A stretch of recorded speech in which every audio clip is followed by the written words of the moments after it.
After weeks in besieged Gaza, some foreign nationals and wounded Palestinians are allowed to leave. Belarusians who fled repression face new hurdles as they try to rebuild their lives abroad. Dozens of Afghans who were illegally in Pakistan are detained and deported in nationwide sweeps. Today is Thursday, November 2nd, 2023, and this is the Dunkley Report. Israel's military says its ground troops have advanced to the gates of Gaza City amid heavy fighting.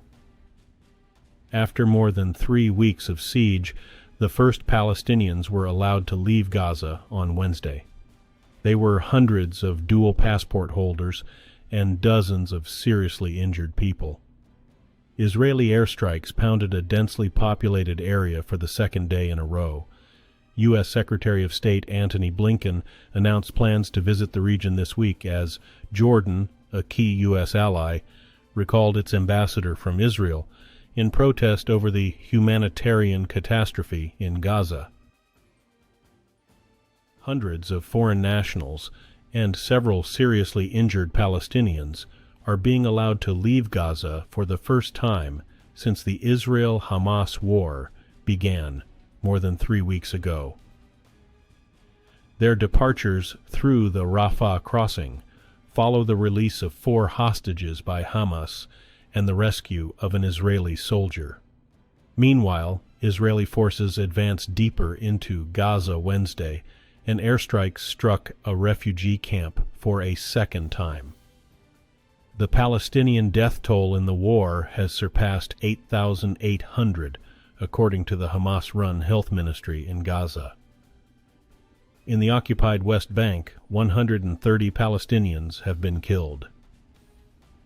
More than 1,400 people in Israel have been killed, most of them civilians slain in the initial Hamas rampage on October 7th. Hundreds of thousands of Belarusians who fled repression in their homeland face the prospect of having invalid documents after authoritarian President Alexander Lukashenko signed a decree halting passport renewals abroad. Many of these self-exiles left Belarus amid a harsh government crackdown over the disputed 2020 presidential election, and a return home means they risk being arrested. Belarusian opposition leader Sviatlana Tsikhanouskaya urged them not to go back, saying, "Not a single document in the world is worth human freedom." She says she and other exiled opposition figures are creating new passports that they hope other nations will recognize as valid. Pakistani security forces have launched sweeps to arrest and deport Afghans who are in the country illegally, sending dozens back after a government-set deadline for them to leave expired. The crackdown on illegal migration is mostly affecting some 2 million Afghans living in Pakistan without documentation, though the government says it targets all undocumented or unregistered foreigners. The campaign has drawn widespread criticism from UN agencies, rights groups, and the Taliban-led administration in Afghanistan. Pakistan's Interior Minister said 64 Afghans were rounded up, detained, and deported on Wednesday. Thousands had crammed into trucks and buses on Tuesday and headed to the 2 key border crossings to return home to avoid arrest and forced deportation. Mexicans in the state of Oaxaca are celebrating the Day of the Dead. It's a time to honor deceased relatives with vigils and homemade altars. November 1st is meant to commemorate loved ones by cleaning their graves, decorating with fresh flowers, and gathering around all night long. The local Secretary of Culture says October and November are the dry season when the land languishes, but it is also being reborn. So there is this thought that the dead return to enjoy what they loved in life. The traditions are embraced from childhood and passed from parents to children. Israel's ambassador to Moscow gave new details of the weekend riot at an airport in southern Russia when a flight from Tel Aviv landed there, saying some of the passengers had to hide in the terminal before being flown by helicopter to safety. Ambassador Alexander Ben-Zvi blamed Sunday's unrest on extremist elements resulting from indoctrination in the mostly Muslim Republic of Dagestan, but he said that overall there is no anti-Semitism on an organized level in Russia. Authorities say at least 20 people, police and civilians, were injured at the Makhachkala airport. Ben-Zvi said no passengers were hurt. Authorities say more than 80 were detained in the violence and 17 were convicted of misdemeanors. The AI Safety Summit is bringing politicians, computer scientists, and tech executives to Bletchley Park in the United Kingdom, a site that's synonymous with code breaking and the birth of computing during World War II. During the war, a group of mathematicians, cryptographers, crossword puzzlers, chess masters, and other experts gathered at the house northwest of London to crack Nazi Germany's and Hitler's supposedly unbreakable codes. The work done there by mathematician Alan Turing and thousands of others helped win the war, but was kept secret for decades. Today, the site is a museum.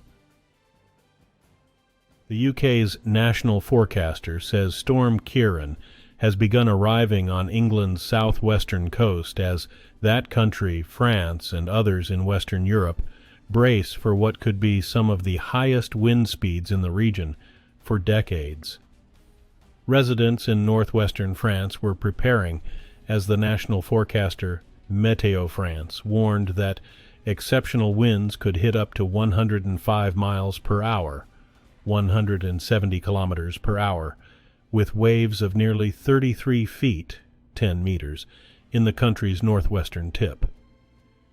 The UK has seen severe weather warnings for winds of about 80 miles per hour, 130 kilometers per hour, or more in coastal areas.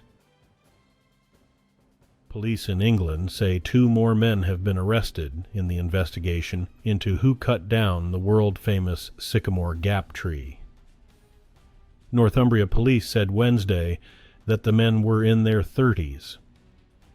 They were released on bail without being charged in the felling of the iconic sycamore. The tree stood for about 150 years next to the Roman landmark of Hadrian's Wall. The tree was cut down either the night of September 27th or the next morning. Police previously arrested a 16-year-old boy and a man in his 60s. Each was released after questioning. The tree has been removed. The extension of the U.S. program allowing sub-Saharan African countries duty-free access to U.S. markets is expected to be high on the agenda of the U.S.-Africa Growth and Opportunity Act Trade Forum that will begin in South Africa on Thursday.